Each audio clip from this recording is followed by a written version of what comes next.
Don't forget to like the video, share your thoughts or story in the comments, and subscribe to stay updated with our latest stories. Now, before I begin, tell me where you are watching from. I'd love to know which cities and towns are joining me for this memory that stayed with me for years. That evening had the kind of stillness that almost feels rehearsed, as if the world had paused for a moment to listen. I remember sitting near the window with a cup of lukewarm tea, the lamp beside me giving off a soft amber glow. It had been a long day, the kind that leaves your shoulders heavy, and all I wanted was a little quiet before bed. Then, just as I reached to turn off the lamp, I heard a knock on my door, gentle but steady, as if the person on the other side wasn't sure whether they should be there. When I opened the door and saw my grandson standing there, my heart jumped. He rarely visited without calling first, especially not this late. His hands were shoved deep into his jacket pockets, and his eyes had that familiar mix of uncertainty and thoughtfulness he used to have as a boy when something weighed on him. "Grandma, are you still awake?" he asked, though clearly he already knew the answer. I stepped aside to let him in, and he moved slowly, like he was walking through memory rather than my hallway. I noticed how tall he had gotten in the past couple of years, how he now towered over the furniture that once seemed too big for him. Time had moved quietly, stealing pieces of his childhood when I wasn't looking. He sat at the kitchen table, the same table where I'd served him countless bowls of warm soup after school. I made us both tea out of habit. He wrapped his hands around the cup but didn't drink. There was something in the way he stared at the steam rising from the mug that made me pause. "You came late," I said softly, hoping he would hear the question tucked inside the words. He nodded, his shoulders lifting slightly. "I know. I just didn't feel right going home yet." There was a tenderness in that admission, something raw that reminded me he was still young enough to need guidance, but old enough to hide it. I watched him from across the table, the faint light catching the tiredness beneath his eyes. For a moment, neither of us spoke. The house settled around us, creaking the way old homes do, as though leaning in to listen. "You ever feel," he began slowly, "like something's bothering you, but you don't even know how to explain it?" I did. I knew that feeling better than he realized, but I didn't say that. Not yet. Instead, I let him take his time. He glanced up at me, and in that small moment, I could see the child he once was, the boy who used to run into my arms after scraping his knee. But now he was a young man, careful with his words, trying to carry more than he should. Something about that shift, about watching him grow, and then seeing him come back with the same silent plea for comfort, moved something inside me. "I'm glad you came," I said quietly, "even if it's late." He looked down, letting out a breath that sounded like he'd been holding it for days. I didn't know who else to talk to. The truth settled between us, warm and heavy. I didn't press him, didn't rush him. I simply stayed present, letting him know he wasn't alone. Outside, the streetlights hummed, and the night wrapped around the house like a blanket. He finally took a sip of his tea, then another. His posture eased, little by little, like he was letting go of something he'd been gripping tightly. I felt the quiet shift inside him, a kind of opening. At that moment, I realized this visit wasn't just unexpected. It was important. Something had brought him here, something deeper than a passing worry. And as he lifted his eyes to meet mine again, I had the feeling that the real reason for his visit was just beginning to reveal itself. He sat there for a long moment, turning the cup in his hands the way he used to turn small toys when he was nervous as a child. The kitchen felt unusually warm, almost protective, and I could sense him gathering the courage to say something heavier than the silence between us. I didn't move, didn't shift in my seat or clear my throat. I knew from experience that quiet can either push someone away or invite them in, and I wanted him to feel the latter. Finally, he leaned back a little, his eyes drifting toward the window where the night looked thicker than before. "I didn't plan to talk tonight," he murmured. "I just felt drawn here." Those words touched me in a way he couldn't have known. For years I had wondered whether the bond we built when he was small still lived somewhere inside him. Hearing him say he came here without thinking gave me an answer I didn't expect. Yes, it did. "What's pulling at you?"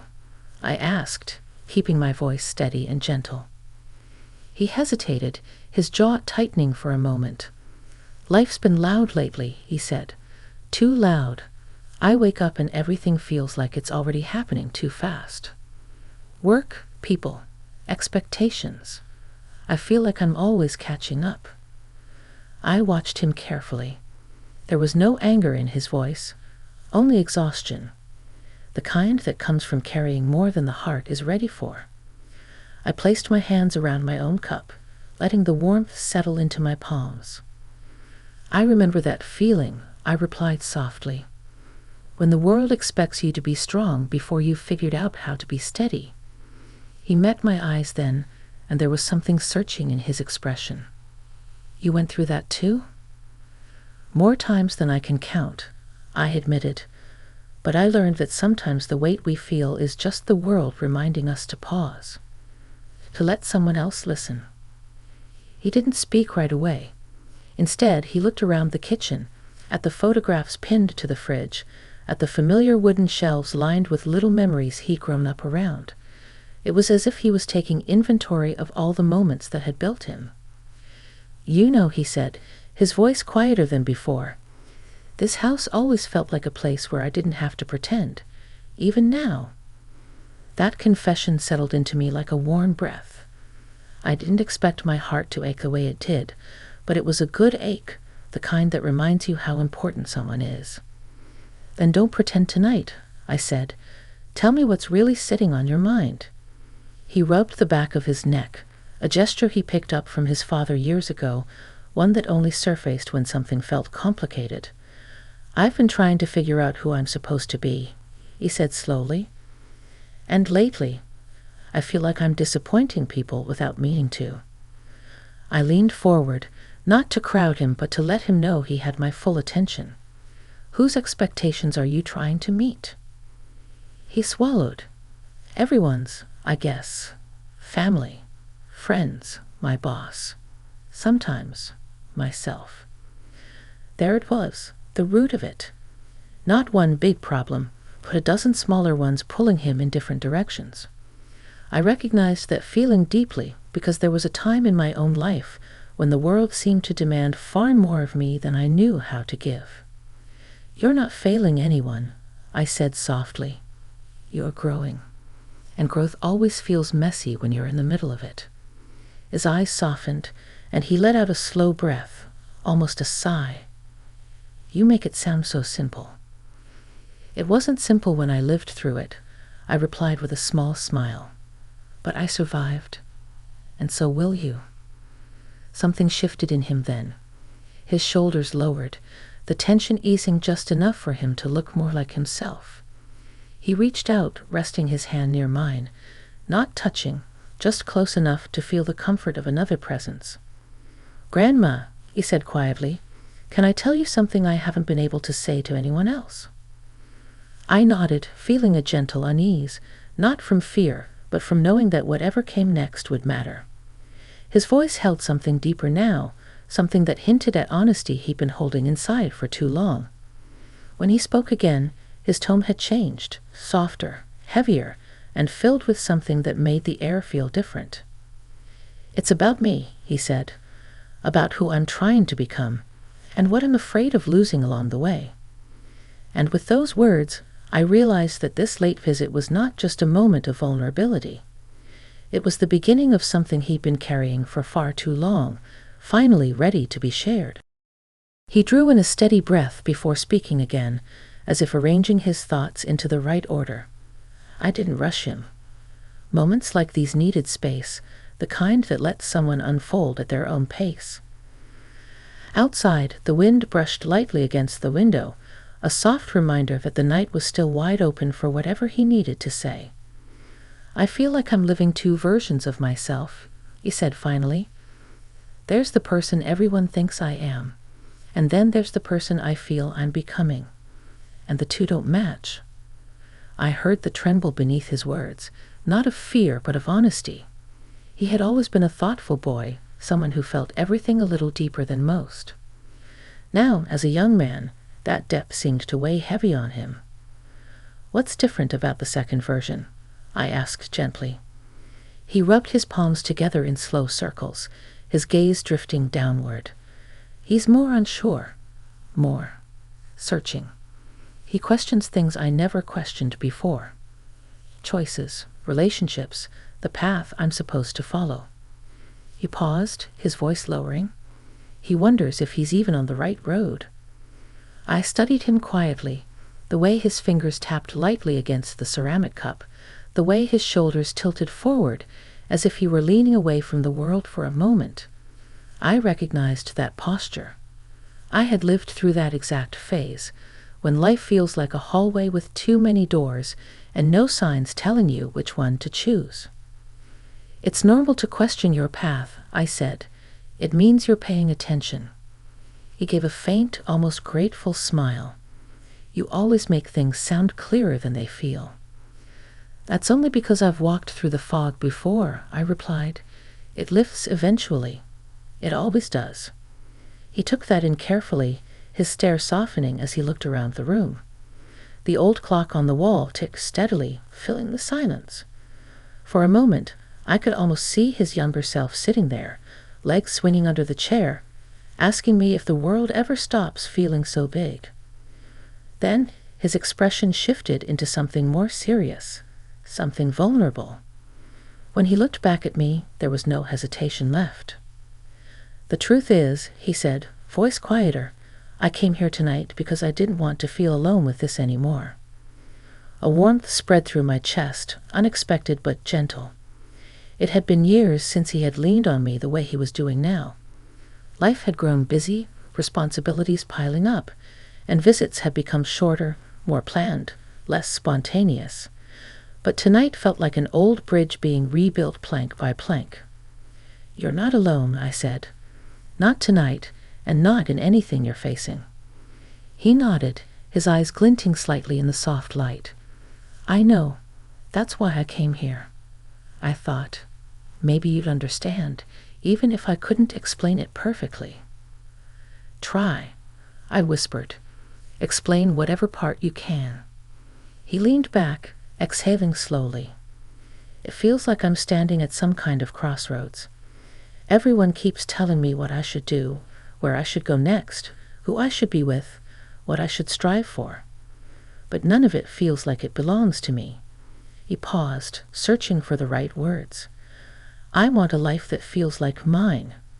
Something authentic. Something that doesn't feel forced." His honesty filled the room with a kind of gentle seriousness, the kind that made me grateful for the trust he was offering. "When I was your age," I said, "I felt that same pull inside. A quiet voice telling me to step away from what others expected and toward what felt right for me. It wasn't easy, and it certainly wasn't neat, but it shaped the person I became." He looked captivated by that, as if he hadn't considered that his struggles mirrored my own at that age. "What did you do?" he asked. "I listened to the voice inside me," I replied, slowly at first, carefully, and then with more confidence as I learned that no one else lives your life but you. He sat there absorbing that, the weight on his shoulders easing a little more. Then something shifted again, another layer he hadn't revealed yet. He tapped the rim of his cup twice, an old habit from childhood when he was nervous. "There's something else," he said, "something I've been carrying around for months." The room grew still, the kind of stillness that makes every sound feel louder. He inhaled deeply, the kind of breath a person takes when they're about to open a door they've avoided for too long. "I'm afraid," he said softly, "of disappointing the people I care about if I choose a life that looks different from what they expect." His words hung in the air, full of meaning and vulnerability. And in that moment, I realized he wasn't just searching for direction. He was searching for acceptance, something deeper, something rooted in the fear of losing the very people he loved. I reached out, letting my hand rest gently near his. not touching, just close enough to remind him I was there, close enough for warmth to bridge the space between us. "What you choose for yourself," I said softly, "will never make me pull away from you." He swallowed hard, his breath unsteady for a moment, and as he lifted his gaze to mine, I saw a new layer of truth forming in his eyes. Something he hadn't spoken yet, something still waiting quietly behind the words he'd already shared. He held my gaze for a long moment, almost as if he was testing whether my reassurance was real or something said only to comfort him. But I meant every word, and I let him see that. Slowly, I watched the tension ease from his posture, though something deeper still lingered, something he hadn't yet let himself speak aloud. The quiet between us stretched, not heavy but thoughtful. The kitchen clock ticked softly, a sound that had filled this house for decades, marking time through holidays, late-night talks, and every season of our family's life. He looked around, taking in all of it, the familiar cabinet doors, the old curtains, the soft glow of the single lamp. It was as if he needed the room to remind him he was safe here before he said anything more. "When I think about the future," he began slowly, "I get this strange feeling in my chest. Like part of me is excited, and part of me is scared because I don't know if the life I want matches what people imagine for me." His honesty struck me with a tenderness I hadn't expected. I leaned back slightly, giving him space to continue. "And I don't want to lose people," he added, "especially you." The simplicity of that admission touched something deep inside me. I felt a warmth spread through me, quiet, steady, and reassuring. "You won't," I said, "not for choosing your own life." He nodded, but it was the fragile kind of nod that meant he wasn't fully convinced yet. I recognized that vulnerability. It reminded me of the nights I had once questioned every decision I'd ever made, wondering whether choosing my own path had cost me more than it gave. "Tell me," I said softly, "what kind of life feels right to you?" He looked down at his hands, turning them over slowly as if searching for answers written in the lines of his palms. "A life where I'm honest," he said, "where I don't have to hide parts of myself to make everyone comfortable." He paused, then continued with a steadiness that surprised even him. "I want to be someone who chooses relationships because they feel meaningful, not because they look right from the outside. Someone who builds a future that feels real, even if it doesn't match the picture people expect." I could hear the bravery in his words, quiet but undeniable. It wasn't easy for him to share, especially not with the weight of expectation he carried. "And I guess," he said, exhaling slowly, "I want to know I'm allowed to grow, even if it looks different from how I grew up." I felt my heart soften even more. There are moments in life when someone reveals a part of their inner world you never knew they were ready to share, and you realize how much trust it took for them to open that door. Tonight was one of those moments. "You are allowed," I said, "more than allowed. You're meant to." His eyes lifted to mine, and I saw gratitude there, a quiet, wordless gratitude that made my chest tighten gently. "You know," I continued, "when I was younger, there was a time when I felt trapped between who I was expected to be and who I really was. I spent years trying to fit into a life that didn't feel like my own.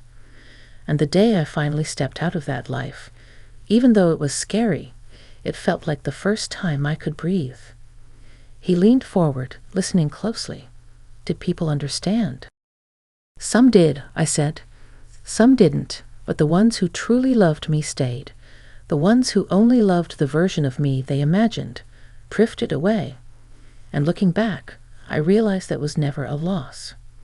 He absorbed every word, his face shifting with quiet realizations. "You won't lose me," I said again, "not for being honest about who you are, not for choosing a life that fits you." A long breath escaped him, almost like relief, and he looked down, blinking slowly. I think I needed to hear that more than I realized. We sat there in the warm hum of the kitchen, letting the moment settle into us. The young man who had entered my house with the weight of the world on his shoulders now looked a little lighter, a little clearer, as though something inside him had finally loosened.